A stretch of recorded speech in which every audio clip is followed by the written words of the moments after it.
अस्सलाम वालेकुम दोस्तों, मैं अनी Khan from channel astro moksha एक दफ़ा फिर आप सबकी खिदमत में हाजिर हूँ।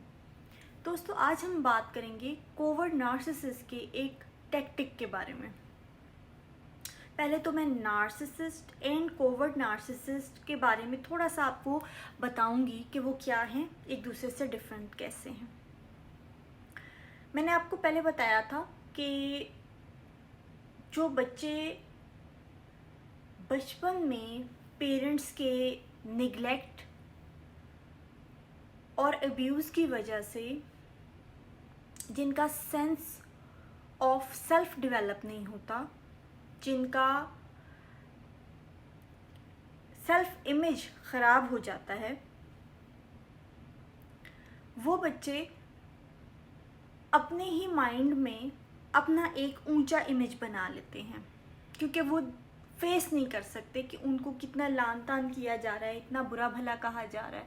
तो वो अनकॉन्शियसली अपने माइंड में जिस लेवल की लान तान मिल रही होती है, बुरा भला कहा जा रहा होता है, जितना ज़्यादा डीह्यूमनाइज किया जा रहा होता है, उतना ही ज़्यादा अबव ह्यूमन या सुपर हीरो या कोई अवतार का जो इमेज है वो अपने माइंड में अपना बना लेते हैं। और इनकी पर्सनालिटी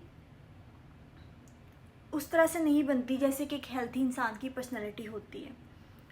ये अपने जो माइंड में इनका इमेज होता है, पूरी लाइफ उस इमेज को मेंटेन करने में गुजारते हैं। और उसको मेंटेन किस तरह से करते हैं कि वो उन्हीं लोगों से मिलते हैं जो इनके इस इमेज को रिफ्लेक्ट बैक करते हैं। जो लोग इस इमेज को रिफ्लेक्ट बैक नहीं करते, उनसे टोटल कतई नज़र भी करते हैं, बल्कि उनको कहीं ना कहीं पूरे सिनेरियो और मंजर में से हटाने की कोशिश भी करते हैं। ऐसे ही फैमिली में स्केपगोट्स बनते हैं, इवन वर्क प्लेस में भी ऐसा होता है। फिर ये मिस्टेक बर्दाश्त नहीं कर सकते अपनी, क्योंकि इनके अंदर सेंस ऑफ शेम इतना ज़्यादा होता है कि इनके लिए मिस्टेक करने का मतलब है कि इनका जो सेल्फ इमेज है, जो इन्होंने एक बहुत ही ऊंचा इमेज बनाया हुआ है कि हम मिस्टेक नहीं कर सकते, अबव ह्यूमंस, अदर ह्यूमंस से ऊंचे हैं, हम मिस्टेक्स नहीं कर सकते, हम रूल्स एंड रेगुलेशंस हम पे अप्लाई नहीं होते। और इस तरह से अबव ह्यूमन एक अवतार का अपने जहन में अपना इमेज होता है। तो जब ये मिस्टेक करते हैं तो इनको अपने उस इमेज को इनके माइंड में आता है कि वो इनका ये इमेज गलत बना हुआ है, और इनका ये इमेज गलत बना हुआ है। इस एहसास के बाद इनके जहन में वही इमेज आता है जो इनके पेरेंट्स ने बनाया था, क्योंकि उसी इमेज को या इनको फील करवाया था कि ये वर्थलेस हैं। तो उसी इमेज को काउंटर करने के लिए उसी के मुकाबले का इन्होंने अपने लिए ऊंचा इमेज बनाया होता है। अगर तो ये इमेज इनका नहीं ठीक, तो फिर वही इमेज है, क्योंकि इनकी ये ग्रे एरिया में नहीं सोच सकते। इनकी ब्लैक एंड वाइट थिंकिंग होती है, या तो बहुत अच्छा है कोई या बहुत बुरा है, और अपने बारे में भी ये ऐसे ही सोचते हैं। ठीक है, जब अच्छा सोचेंगे तो कोई अवतार या कोई सुपर हीरो या फरिश्ता उस लेवल पे प्रेज कर रहे हैं, और जब किसी को बुरा समझेंगे तो वो डिह्यूमनाइज कर देंगे कि वो इंसानियत के दर्जे से भी गया गुजरा है और वो रिस्पेक्ट डिज़र्व नहीं करता। इस तरह की चीज़ें आती हैं माइंड में, क्योंकि इनका इनर वर्ल्ड भी जो है ना वो टू एक्सट्रीम्स पे होता है। ठीक है, अब फिर वही इमेज माइंड में आएगा जो इनको पेरेंट्स ने वर्थलेस फील करवाया था। तो उस इमेज से शेम जुड़ी हुई है, जिसको ये बर्दाश्त नहीं कर सकते। ये ख्याल जुड़ा हुआ है कि मैं बुरा हूँ। ये ख्याल भी तो जाहिर है कोई भी इंसान बर्दाश्त नहीं कर सकता। तो एक अनबियरेबल पेनफुल फीलिंग होगी जिसको ये हर सूरत अवॉइड करेंगे। ठीक है, तो एक एक ये कैटेगरी है। दूसरी कैटेगरी ये है कि पेरेंट्स जो हैं वो, मैंने बताया था कि वो चाहेंगे कि बच्चा अपनी पर्सनैलिटी को अबेंडन करके, जो नार्सिसिस्ट पेरेंट्स हैं वो चाहेंगे कि बच्चा अपनी पर्सनैलिटी को अबेंडन करके इनकी ग्रेटिफिकेशन करे, इनका ईगो बूस्ट करे, इनको मिरर करे, इनके लाइक्स एंड डिसलाइक्स को समझने की कोशिश करे एंड लाइक्स एंड डिसलाइक्स को अपना बना ले, ठीक है, इनकी कार्बन कॉपी बन जाए। तो जो बच्चे ऐसा नहीं कर पाते वो तो स्केपगोट बन जाते हैं। जो बच्चे ऐसा कर देते हैं, यानी अपनी पर्सनैलिटी को अबेंडन कर देते हैं, उनको शाबाश में ईगो बूस्ट मिलता है या इमेज बूस्ट मिलता है। फैमिली में, नेबरहुड में, हर जगह पेरेंट्स उनको तारीफ़ करते हैं उनकी। बेसिकली बच्चे के जो लाइक्स एंड डिसलाइक्स और उसके जो भी बच्चा कर रहा है वो बेसिकली अपनी पर्सनैलिटी को अबेंडन करके पेरेंट्स की पर्सनैलिटी को पूरी तरह से कॉपी कर रहा होता है, उनको खुश करने के लिए कर रहा होता है। तो वो जो प्रेज़ होती है बेसिकली नार्सिसिस्ट पेरेंट्स वो अपनी ही लाइक्स एंड डिसलाइक्स और अपनी ही पर्सनैलिटी को दे रहे होते हैं, क्योंकि वो तो इस काबिल नहीं होते कि वो अपनी पर्सनैलिटी के अलावा किसी और की पर्सनैलिटी की तारीफ़ सुन सकें या उसको प्रेज़ करें। तो वो बेसिकली अपनी ही पर्सनैलिटी को कर रहे होते हैं, क्योंकि ठीक है, ये चीज़ें मैं पहले भी बता चुकी हूँ, फिर ये बहुत ज़्यादा लंबा टॉपिक हो जाएगा। तो शुरू में इसीलिए डिफरेंट डेफिनेशंस दी थी कि फिर जब मैं असल नार्सिसिस के टॉपिक पे आऊँगी तो मुझे समझाना ज़रा इजी होगा। लेकिन अभी बहुत सारी चीज़ें, बहुत सारी डेफिनेशंस बाकी हैं, तो वक्तन फ़वक्तन वो डेफिनेशंस भी होंगी और नार्सिसिस के टॉपिक पे और मज़ीद बात भी होगी, और कोई एक दो ट्राइड्स हम एक वीडियो में डिस्कस किया करेंगे।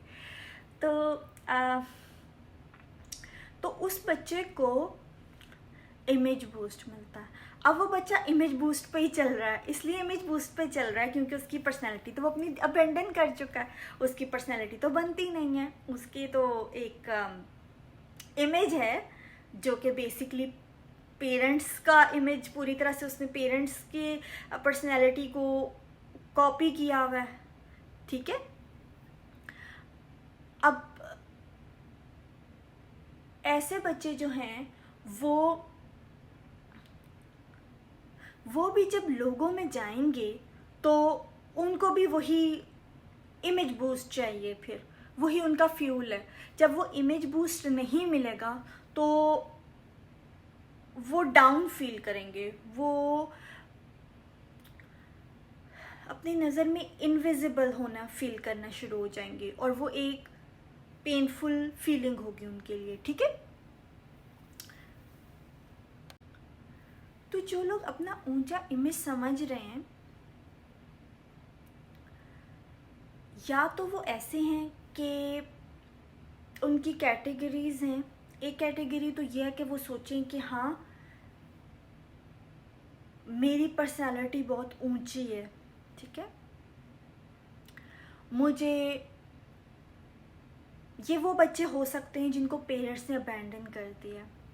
वो कहेंगे कि मुझे किसी की ज़रूरत नहीं है क्योंकि मैं जो हूँ वो हूँ, मैं हूँ, ऊंची पर्सनालिटी है मेरी, ठीक है। तो वो लोगों के सामने भी अपनी तारीफ़ करेंगे, अपनी ग्रेटिफिकेशन करेंगे, या उनमें कोई ना कोई ऐसी खूबी होगी जिसको बहुत बढ़ा चढ़ा के दिखाएंगे। खुशशक्ल हो सकते हैं, कोई हुनर हो सकता है, वेल एजुकेटेड हो सकते हैं, तो वो उस चीज़ को बूस्ट करेंगे, लोगों के सामने बढ़ा चढ़ा के सामने लेके आएंगे। ऐसा इंसान नार्सिसिस्ट कहलाएगा, क्योंकि वो बेसिकली सोचेगा कि मुझे तो पेरेंट्स ने भी अबैंडन किया था मगर मैं सर्वाइव कर गया हूँ, so I don't need anyone, so I don't care about anyone's feelings and emotions, so मैं खुद ही कुछ हूँ, कोई बड़ी चीज़ हूँ, ठीक है। तो वो एक नार्सिसिस्ट है जो अपने आप को प्यार करता है, अपनी फीलिंग्स का ख्याल करता है, अपनी ग्रेटिफिकेशन का ख्याल करता है, अपने इमेज का ख्याल करता है कि लोग तारीफ़ करें। लेकिन अगर लोग तारीफ़ नहीं भी करें तो भी वो कह रहा है कि who cares, I am what I am. So बड़े सेलिब्रिटीज़, बड़े स्कॉलर्स और ऐसे लोग भी आते हैं इसमें जो महफिल में कहते हैं कि भाई तुम क्या हो, मुझे देखो, मैं हूँ कुछ। ऐसे लोगों को इवेंचुअली लोग डिसलाइक करने लगते हैं, उनसे दूर रहने लगते हैं। लोग कहते हैं कि ये इंसान जो है ना, ये अपने मुंह से अपनी तारीफ करता है।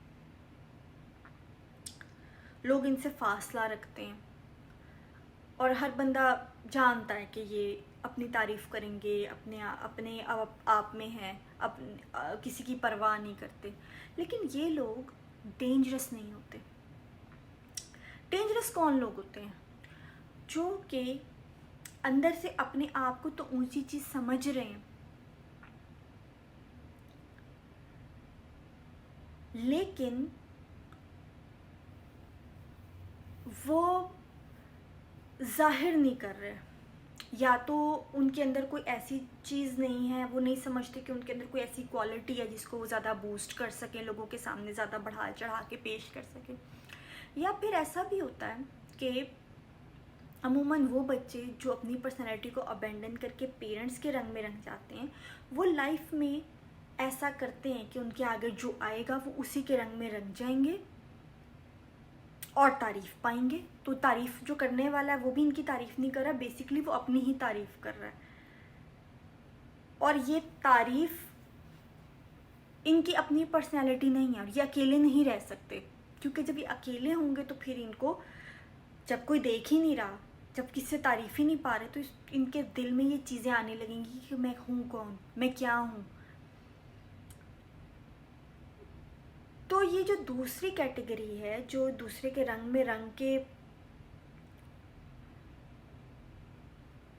वो इसलिए दूसरे के रंग में अपने आप को नहीं रंग रहा कि वो दूसरे को बहुत पसंद करता है या दूसरे के बेहतरी के लिए नहीं करता। वो बेसिकली यही चाह रहा है कि मैं दूसरे के रंग में रंग जाऊँ। जैसे मैं अपने पेरेंट्स के रंग में रंग गया था तो मुझे कितनी तारीफ मिली थी, कितना ईगो बूस्ट मिला था, कितना इमेज बूस्ट मिला था, पूरी फैमिली के सामने, नेबरहुड में, हर जगह मेरी वाह वाह हो गई थी। तो ये वही वाली वाह वाह चाह रहे होते हैं, ठीक है। तो चाहत क्या है आखिर में? वही वाली वाह वाह, यानी कि अपनी ज़ात की ग्रेटिफिकेशन चाहिए। और अपनी ज़ात की ग्रेटिफिकेशन का तरीका ये अपना रहे हैं कि वो दूसरे के रंग में रंग के, उसकी पर्सनालिटी को हाँ में हाँ मिलाकर, जी हजूरी करके, बेसिकली वो आखिर में अपनी ज़ात की ग्रेटिफिकेशन चाह रहे हैं। यानी कि ग्रेटिफिकेशन या ख्याल इनको भी अपनी ही पड़ी हुई है। हम कहते हैं ना नार्सिसिस्ट को अपनी पड़ी रहती है, ये भी नार्सिसिस्ट है, लेकिन ये कोवर्ट है, यानी छुपे हुए नार्सिसिस्ट। इनको भी अपनी पड़ी हुई है। सारा गेम इसीलिए है कि आखिर में वाह वाह मिल जाएगी, ठीक है, इमेज बूस्ट मिल जाएगा, ईगो बूस्ट मिल जाएगा। तो अपने सारा जो तिगड़म कर रहे होते हैं वो सारा कुछ इसी चक्कर में कर रहे होते हैं। इनको भी अपनी ही पड़ी होती है, किसी और की नहीं पड़ी होती। तो थोड़ा थोड़ा सा आइडिया मैंने नार्सिसिस्ट और कोवर्ट नार्सिसिस्ट के बारे में मैंने आपको दे दिया। अब मैं नार्सिसिस्ट, जो कोवर्ट नार्सिसिस्ट हैं, उनकी अदा आपको मैं बताती हूँ। अब किसी इंसान ने अगर अच्छा इंसान बनना है तो हम कहेंगे कि हाँ भाई बन जाओ अच्छा इंसान, किसने रोका है, अच्छे काम करो, अच्छा इंसान बन जाओ। ये एक डायरेक्ट तरीका होता है। एक इनडायरेक्ट तरीका ये है, आपको लगता है कि आपके अंदर कोई क्वालिटीज़ नहीं है, आप मेहनत नहीं करना चाहते, मेहनत चीज़ें अचीव करने के लिए मेहनत चाहिए होती है ना, आप मेहनत नहीं करना चाहते। अच्छा इंसान बनने के लिए आपको अच्छे काम करने होते हैं, you are too lazy to do that. So आप क्या करेंगे? जो कोवर्ट नार्सिसिस्ट हैं वो करते ये हैं, वो हर चीज़ में उनका जो है ना वो छुपा हुआ अंदाज़ होता है, इनडायरेक्ट तरीका होता है। तो उनका ये अंदाज़ होगा कि वो दूसरे को बुरा बनाएंगे। अब जब दूसरा बुरा बनेगा तो उसके कंपैरिजन में तो ये खुद ब खुद ही जो है वो अच्छे बन जाएंगे लोगों की नज़र में।